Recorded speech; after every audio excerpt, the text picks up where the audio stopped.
बच्चों, तो कैसे हो आप सब। मैं समीक्षा और मैं आप सबके साथ शेयर करती हूँ हमेशा एमएससी केमिस्ट्री की क्लासेस, जिसमें मैं PDF notes, hand written free में नोट्स, कुछ बुक के भी, कि अगर मार्केट में अवेलेबल नहीं है तो आप मुझसे वो भी ले सकते हो। तो आपके रिलेटेड जो भी चीज़ें आपको नीड होती है एमएससी में, वो सभी आपको एक ही जगह मिल जाता है। तो आपको कोई भी हेल्प चाहिए तो आप मुझसे कॉन्टैक्ट कर सकते हो डायरेक्टली। इंस्टाग्राम या व्हाट्सअप की लिंक मैंने वीडियो के डिस्क्रिप्शन में मेंशन कर दी, वहाँ से आप कर सकते हो। ठीक है, तो चलिए आपके टॉपिक पे आ जाते हैं। हार्मोनिक ऑसिलेटर बहुत इंपॉर्टेंट टॉपिक है। एंड नेक्स्ट थिंग कि देखिए लॉन्ग में ही आता है ये, एमएससी में शॉर्ट में कभी भी नहीं आएगा। तो लॉन्ग का टॉपिक है तो आप सीधे सीधे समझ सकते हो कि भाई 10 से 15 नंबर का आपका एग्जाम में आना है, और अगर 10 से 15 नंबर का आना है तो हम उसे वेस्ट तो नहीं जाने देंगे, है ना। तो इसलिए आज मैं इस टॉपिक को आपको कराती हूँ। थ्योरी, हम थोड़ा सा थ्योरी पढ़ेंगे, फिर उसके बाद एक पॉइंट मैं आपके साथ शेयर करूँगी। ठीक है, देखिए थोड़ा सा आपको ये लग सकता है कि भाई थोड़ा मैथमेटिकल पोर्शन है, बट जब आप 1 बाय 1 करोगे आपको इजीली ये समझ आ जाएगी। बहुत ज़्यादा टेंशन आपको नहीं रहेगी। ठीक है, आपको सिर्फ समझने की कोशिश करनी है, समझाने का काम मेरा है, बट कोशिश आप ही को करनी है। ठीक है, तो देखिए हार्मोनिक ऑसिलेटर, हमने हार्मोनिक ऑसिलेटर अपना फिजिकल में भी किया है ना, जहाँ पे हमने श्रोडिंगर वेव इक्वेशन करते, देखो यहाँ पे श्रोडिंगर भी आएगी, श्रोडिंगर वेव इक्वेशन हम करते थे, तो वहाँ पे भी हमने हार्मोनिक ऑसिलेटर की बात की थी, याद है आपको।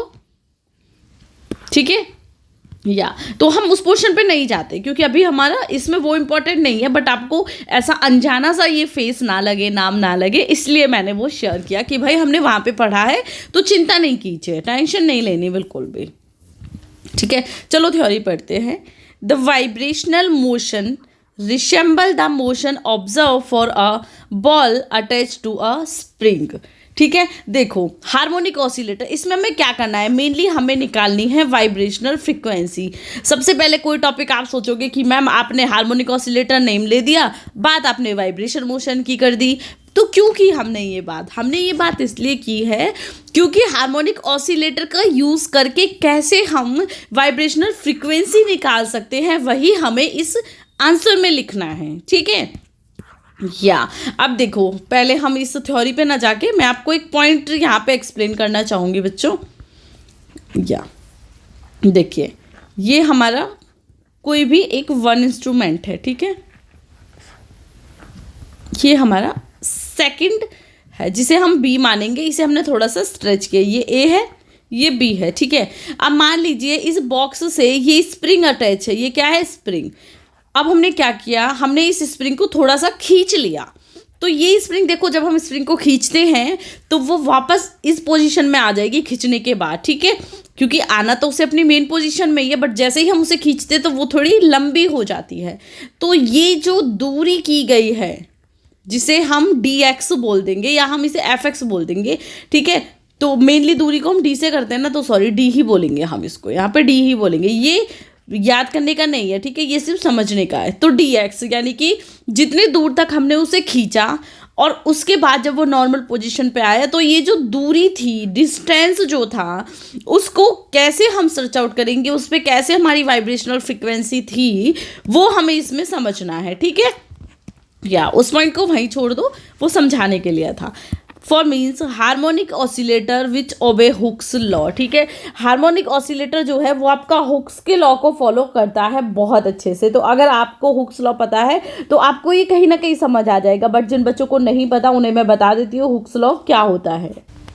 ठीक है, तो शॉर्ट में समझा देती हूँ। इनका कहना भी वही था जो भी मैंने स्प्रिंग बताई, कि जब हम एक बॉक्स को स्प्रिंग से कनेक्ट करते हैं और जितने टाइम में वो स्प्रिंग दूरी तय करती है और वापस अपने मेन पॉइंट पे आ जाती है, वो आपका फोर्स के इक्वल होता है। ये इस चीज़ को वो कहना चाह रहे हैं। ठीक है, या कि जो फोर्स हमने लगाया उसके बाद उसने जितनी दूरी तय की, सॉरी dx या fx, इसे आप kx भी लिख सकते हो, बहुत जगह आपको kx भी लिखा हुआ आएगा, हम उस पॉइंट में नहीं आएंगे, यहाँ पे हम सिर्फ मानने के उस पर चल रहे हैं। ठीक है, तो हुक्स लॉ का पोर्शन ये था। ठीक है, या तो हुक्स लॉ समझ आ गया कि भाई हुक्स लॉ को ये फॉलो करता है, कैसे फॉलो करता है वो चीज़ें अभी हमें थ्योरी में देखनी है। देखिए, the force spring exert on the particle is proportional to the displacement from the equilibrium position, है ना। इसे मैं बना के ही छोड़ देती हूँ कि आपको दिक्कत ना रहे। ए बी स्प्रिंग कनेक्ट की, यहाँ पे इसका एंड पॉइंट आ गया। अब हमने स्प्रिंग पे थोड़ा फोर्स लगाया, उसे खींचा, तो यहाँ पे इसका एंड पॉइंट आ गया। तो ये क्या हो गई, डिस्टेंस, ठीक है, dx हम इसे मान लेंगे। तो ये इसके क्या है, डायरेक्टली प्रोपोर्शनल होगी लगाया हुआ फोर्स इस दूरी के, फोर्स F किसके, दूरी dx लिख दो, या इसे kx भी हम बहुत जगह लिख सकते हैं, या fx भी आप मान लो, है ना। f हम यहाँ क्या मानेंगे, डिनोमिनेटर मानेंगे, ठीक है। तो ये जो दूरी इसने तय की वो उसके डायरेक्टली प्रोपोर्शनल होगी, ठीक है, क्योंकि ये उसकी इक्विलिब्रियम पोजीशन है ना, ये इक्विलिब्रियम पोजीशन है। तो जितनी देर में वो अपनी इक्विलिब्रियम पोजीशन पे आता है, वो जो टाइम है, वो जो दूरी है, वो उसके डायरेक्टली प्रोपोर्शनल होगी फोर्स के, ठीक है। देखो Hooke's law related to the restoring force, है ना, रीस्टोर होके वापस अपनी पोजीशन पे ही तो आया है। तो F is equal to AS, यहाँ पे मैंने लिखा है ये K, ठीक है, मैं यहाँ पर लिख देती हूँ K is equal to F, ठीक है, कुछ भी मान लेना, ये सिर्फ हमने सपोज करा है, तो मैंने F से ये बताया है, ठीक है। या यहाँ पे मैंने बहुत जगह लिखा है कि K is equal to force constant भी होता है और F इज इक्वल टू भी फोर्स कांस्टेंट होता है। तो मैंने कि बच्चे कंफ्यूज ना हो इसलिए K ना लिख के सीधा F लिख दिया, सो दैट कि आपको पता रहे F is equal to force constant, ठीक है। तो F is equal to, theory यही तो कह रही थी, is directly proportional to the distance is require by a spring, ठीक है, या distance is cover by a spring. तो स्प्रिंग ने जितना डिस्टेंस तय किया वो उसी के डायरेक्टली प्रोपोर्शनल होता है जितना उस पर फोर्स लगाया। देखो ज़्यादा फोर्स लगाएंगे तो वो ज़्यादा दूर तक जाएगी, है ना, ज़्यादा खींचेंगे, और कम फोर्स लगाएंगे तो वो कम खींचेगी। तो इसलिए वो क्या होंगे, दोनों एक दूसरे के डायरेक्टली प्रोपोर्शनल होंगे, ठीक है बच्चों। यहाँ तक का पॉइंट क्लियर हुआ, ठीक है। फिर से एक बार मैं स्प्रिंग का ये पॉइंट समझा देती हूँ जिसकी हमने बात की, कि आपको कन्फ्यूजन फिर ना रहे। देखो अ स्प्रिंग, ठीक है, connected to a box, it's ये क्या है, इक्विलिब्रियम पोजीशन, इक्विलिब्रियम पोजीशन, ठीक है, ये हम इसे बी मान लेंगे, है तो ये वही।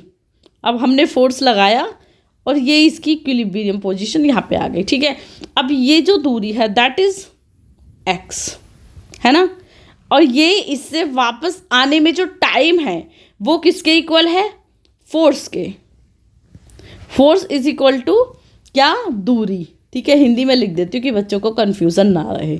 ऊपर सिर्फ मैंने वही समझाया, बस वो सिर्फ बुकिश लैंग्वेज में लिखा हुआ है, ठीक है बच्चों, यहाँ तक कोई प्रॉब्लम नहीं। या अब नेक्स्ट पॉइंट देखते हैं। Therefore the potential energy of particle will be, मैंने आपसे स्टार्टिंग में कहा था कि हम बात करेंगे एनर्जी की, हमें कहीं ना कहीं vibrational frequency, energy, zero point energy, इनकी ही बात ग्रुप थ्योरी में करनी है। तो हमें ये भी पता है कि पोटेंशियल एनर्जी को हम Vx is equal to minus FDx लिख देंगे। यहाँ तक कोई डाउट हो किसी को तो मुझे बता दीजिएगा, ठीक है। देन हम इसे आफ्टर इंटीग्रेशन, ठीक है, Vx इज इक्वल टू, ठीक है, इंटीग्रेशन Fx dx लिख देंगे। ये सेम चीज़ आपको एज इट इज़ करनी है बच्चों। जहाँ पे समझाने की चीज़ें हैं वो चीज़ें मैं समझाऊंगी, बट जो चीज़ें एज इट इज़ है वो एज इट इज़ ही आपको करनी है, ठीक है। अब देखो हम इसे लिख देंगे हाफ, इसका जब ये इंटीग्रेशन रिमूव करेंगे तो इसे हम क्या करेंगे, हाफ Fx स्क्वायर, ठीक है। तो ये हमारा यहाँ पे आ जाएगा। But according to Newton second law gives the familiar equation to simple harmonic motion, है ना। देखो न्यूटन के सेकेंड लॉ ने, उन्होंने एक सिमिलर एक हार्मोनिक ऑसिलेटर के लिए एक इक्वेशन दी थी which is application of second law, ठीक है। अब न्यूटन का सेकेंड लॉ कौन सा था, अब वो मुझे एक लाइन में खुद से कमेंट करके बता देना, वैसे तो मैं आगे डिस्कस करूँगी, ठीक है। ठीक है, कुछ बच्चों को नहीं भी पता होगा, शॉर्ट में शेयर कर देती हूँ। उनका कहना था कि जो आपका फोर्स है वो इज इक्वल टू होता है मास एक्सेलरेशन के। तो इन्होंने उसके एप्लीकेशन में ये कहीं ना कहीं हमारी हार्मोनिक ऑसिलेटर के लिए वर्क करती है, हार्मोनिक मोशन के लिए वर्क करती है। तो इसके अकॉर्डिंग जो हमारी इक्वेशन बनेगी that is force is equal to the mass of acceleration, ठीक है। एक्सेलरेशन को हम d² x dt² लिख देंगे और ये हमारी नेगेटिव में वैल्यू आएगी। तो ये हमारा क्या हो गया, हमारी वैल्यू आ गई है किसकी, हार्मोनिक ऑसिलेटर के लिए, जब हमने न्यूटन का सेकंड लॉ अप्लाई करा। ये इक्वेशन फर्स्ट मान लो, ये इक्वेशन 2 आप मान लो, ठीक है। ये चीज़ें, जो चीज़ें एज इट इज़ है वो एज इट इज़ ही आपको करनी है। ऐसा नहीं है कि जो चीज़ें एज इट इज़ नहीं है वो आप अलग तरीके से कर सकते हो। हैंस अब हम रिस्टोरिंग फोर्स लगाएंगे तो हम इसे ऐसे भी तो लिख सकते हैं ना, या इसे हम ऐसे भी तो लिख सकते हैं। देखो F इज इक्वल टू ये है, ठीक है, F इज इक्वल टू ये है। इन दोनों को अगर हम अपोजिट लिखेंगे तो हमें क्या मिल जाएगा, m D square X D T is equal to minus F X, क्योंकि हमने स्टार्टिंग में ही तो बात की थी, है ना। स्टार्टिंग में क्या बताया था आपको, ये बताया था ना कि f is equal to F X. अब मैं एफ एक्स की बात करी तो एफ एक्स की ही करूँगी, k मान लेना, ठीक है। इसे फोर्स कांस्टेंट ही है तो इसके इक्वल हम जो हमने न्यूटन के सेकंड लॉ के बाद निकाला उसे एक दूसरे के अपोजिटली यानी कि सामने रख देंगे, ठीक है।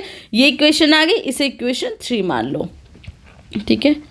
फ्रॉम इक्वेशन इन स्टार्टिंग, ठीक है, मैंने उसे नंबरिंग नहीं दी, एंड इक्वेशन 3, ठीक है, नंबरिंग नहीं दी थी उसे। अब हमें जनरल इक्वेशन भी पता है, x is equal to X nu sine 2 pi v0 t, delta इसे v0 लिख बोलते हैं वैसे हम, ठीक है। अब इसमें x0 और डेल्टा क्या है, हमारे ऑर्बिटरी कांस्टेंट हैं, ये तो आपको पता ही है कि x0 और जो हमारे डेल्टा है दैट इज ऑर्बिटरी कांस्टेंट। तो ये तो हमारे कांस्टेंट है, तो हमें मेन वर्क करना है पाई और साइन थीटा पे। ओके अब इस इक्वेशन को हमें सॉल्व करना है। सॉल्व कैसे करना है वो आपके सिलेबस में नहीं है, तो हमें सिर्फ इसके नेक्स्ट पॉइंट पे आ जाना है। देखो x not being the amplitude of oscillator and 2 pi v not is a constant coefficient of t। ये कोफिशिएंट हो गए हैं, ये और सॉरी ये ऑसिलेटर एम्पलीफाइड के कांस्टेंट हो गए हैं। तो every time t increase by 1/v0, ठीक है, and v pi v not increase by 2p। तो जब भी हम इस इक्वेशन को करेंगे तो हमारा जो t है, जो हमारा टेम्परेचर है, वो तो 1/v0 के इक्वल यानी कि इंक्रीज हो जाएगा, और ये 2 पाई के थ्रू इंक्रीज हो जाएगा। Hence fundamental frequency of oscillator, main चीज़ हमें यहाँ पे आना था फंडामेंटल फ्रिक्वेंसी पे। अब फंडामेंटल फ्रिक्वेंसी होती है v0 is equal to 1/2 pi f/m, ठीक है, ये नोट करना। देखो बच्चों ये 1/1 जैसे थ्योरी है ना, ये जो इक्वेशन है ये आपको एज इट इज करनी है, इसमें कोई शॉर्ट नोट नहीं है कि मैं ये आपको ऐसे रटवा दूँ कि आप ऐसे कर लोगे तो ये हो जाएगा, नहीं, ये आपको 1/1 थोड़ा सा प्रैक्टिस करके करना है। ग्रुप थ्योरी थोड़ी सी टफ है, आपको टाइम देना पड़ेगा, ऐसा नहीं है कि आपने टाइम नहीं दिया और बहुत जल्दी ग्रुप थ्योरी हो जाएगी, वो थोड़ी सी टफ है, ठीक है। तो अब हमने देखो न्यूटन लॉ लगा लिया, हुक लॉ लगा लिया, अब हमें फंडामेंटल फ्रिक्वेंसी पे आ जाना है। फंडामेंटल फ्रिक्वेंसी है आपकी ये, तो इसके लिए है the energy of harmonic oscillator thus changes from kinetic to potential energy. हम देखो कभी भी एनर्जी की बात करेंगे हमें पता है काइनेटिक होती है और पोटेंशियल होती है। इन हार्मोनिक ऑसिलेटर में जो एनर्जी आपकी चेंज होगी वो काइनेटिक से पोटेंशियल पे चेंज होगी। अब वो किस टाइप से होगी, देखो the energy being kinetic as, अगर हम काइनेटिक एनर्जी में बात करेंगे तो x इज इक्वल टू 0 होगा, और अगर हम पोटेंशियल में बात करेंगे तो x is equal to x0 होगा।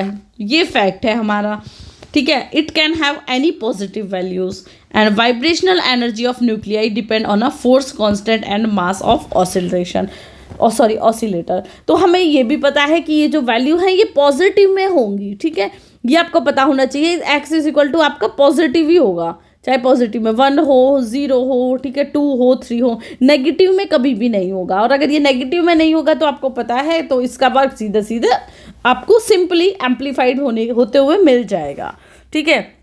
अब इसमें एक नेक्स्ट पॉइंट ये भी है कि जो वाइब्रेशनल एनर्जी है, देखो ये न्यूक्लियस है, इस पर हमने रेडिएशन रेडिएट कराई है, तो ये न्यूक्लियस पे डिपेंड करेंगी, है ना, इसके मास पे, इस पर कितना फोर्स लगा है उस पर। तो यही लिखा हुआ है कि वाइब्रेशनल एनर्जी न्यूक्लियाई पे डिपेंड करेगी, जो उसमें फोर्स और मास है, ठीक है, मास है, सॉरी, क्लियर। अब यहाँ पे आ जाता है पॉइंट श्रोडिंगर वेव इक्वेशन में इस वैल्यूज को पुट करने का, ठीक है। वो कैसे करेंगे, Schrodinger wave equation for one dimensional harmonic oscillator such as a particle of mass executing simple harmonic vibrational energy x is equal to above point x is equal to 0। देखो Schrodinger जो wave equation harmonic oscillator के लिए है वो मास पे depend करती है, ठीक है। अब हमें ये वैल्यू हमारी पता थी ना, ई माइनस वी की वैल्यू हमने 1/2 f(x²) निकाली पीछे इक्वेशन में, ठीक है। अब जब हमने ये ऑलरेडी निकाल रखी है तो इसमें हम इसे पुट कर देंगे, ई माइनस वी की वैल्यू यहाँ पे हमने ये पुट कर दी फ्रॉम इक्वेशन नंबर आप देख लेना या सॉरी बच्चों, ठीक है। ये इक्वेशन 5 आ गई है हमारे पास। अभी हम इसे रीअरेंज करेंगे तो ये हमारी हार्मोनिक डिफरेंशियल इक्वेशन बन जाएगी। रीअरेंज के लिए हमें फोकस करना है नेक्स्ट पॉइंट पे। When the displacement is large potential energy is maximum and kinetic energy is zero, ठीक है। हम यहाँ पे मान लेंगे कि काइनेटिक जो ये एनर्जी है ज़ीरो है, पोटेंशियल एनर्जी ज़्यादा से ज़्यादा मैक्सिमम है, ठीक है। तो जो psi pi should become at a ends of large distance. तो हम जब इसे सॉल्व करेंगे तो हमारे पास E N is equal to n+1/2 h nu आ जाएगा, ठीक है। जहाँ पे देखो सिंपल हार्मोनिक ऑसिलेटर के लिए जो क्वांटिटाइज एनर्जी है वो यही होती है, हमें कहीं ना कहीं एनर्जी पे ही तो आना था, तो हमने हार्मोनिक ऑसिलेटर की सिंपल इक्वेशन निकाल दी। अभी हमें एनर्जी पे आना है, तो एच हमें पता है क्वांटम नंबर होती है, सॉरी एन हमारी क्वांटम नंबर होती है, not H. N quantum number हो गई, एच आपको पता है प्लैंक कांस्टेंट है, वी आपको पता ही है कि यहाँ पे वी की वैल्यूज हैं। तो जो एन है आपका क्वांटम नंबर यहाँ पे, ये 1 भी हो सकता है, 2 भी हो सकता है, 3 भी हो सकता है, ठीक है। अब according to equation 6 we can assume only discrete values, है ना। अब हमें देखो इस इक्वेशन की अगर हम बात करेंगे, अगर n इज इक्वल टू 1 है तो ये आ गया, n इज इक्वल टू 0 है तो ये आ गया, n इज इक्वल टू 2 है तो ये आ गया। देखो कैसे आया, n इज इक्वल टू 2 मान लीजिए हमने यहाँ पे फिल करा, तो 2 + 1/2 h न्यू, 2 2 ज़ा 4 एंड 5/2 h न्यू। तो हमें एनर्जी मिल गई अब, है ना, एनर्जी मिल गई सीधे सीधे इसको सॉल्व करने के बाद, n की वैल्यू इस इक्वेशन में पुट करने के बाद, तो हमें मिल गई है इक्वेशन एनर्जी के लिए।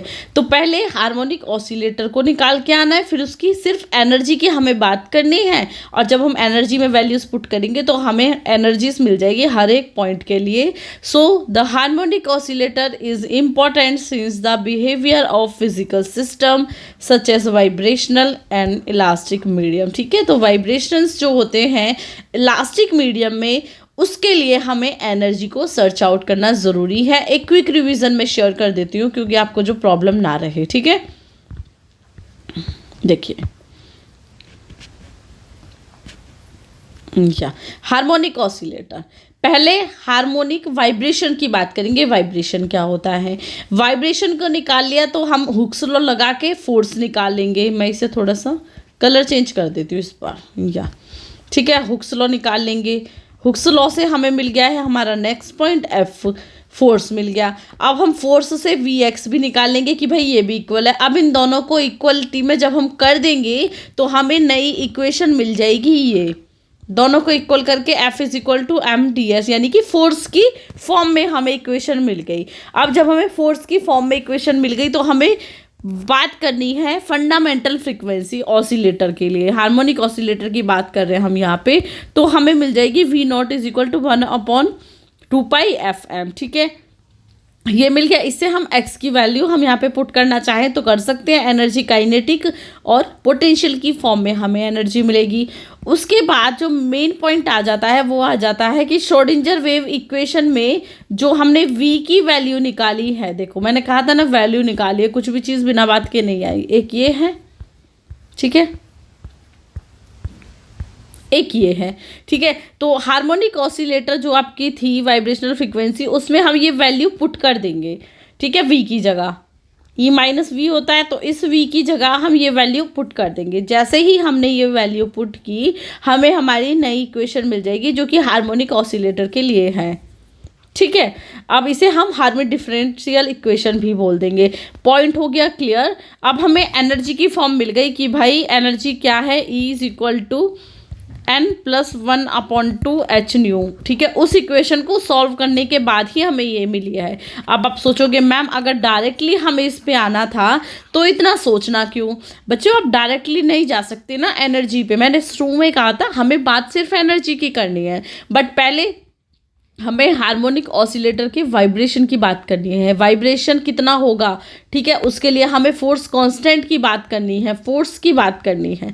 फोर्स के बाद हम वी की वैल्यू निकालेंगे, देन हम श्रोडिंगर के हार्मोनिक ऑसिलेटर की इक्वेशन पे आएंगे और उस वी की वैल्यू में उसमें पुट करने के बाद हमें मिलेगी एनर्जी का ये formula, E N is equal to N plus 1/2 h/nu। यहाँ पे ये इंटीग्रल वैल्यूज एन की हो सकती है, तो जैसे जैसे एन की वैल्यू मतलब चेंज होगी वैसे वैसे हमें एनर्जी की अलग अलग फॉर्म मिल जाएगी। और सिर्फ ये ही आपकी ये इक्वेशन बोल रही थी कि कैसे हार्मोनिक ऑसिलेटर की जो वैल्यूज़ है वो पुट होती है, तो एनर्जी कैसे कैसे चेंज होती है ये आपके मेन पॉइंट है। और यहाँ पे आपका हार्मोनिक ऑसिलेटर एंड हो जाता है, ठीक है।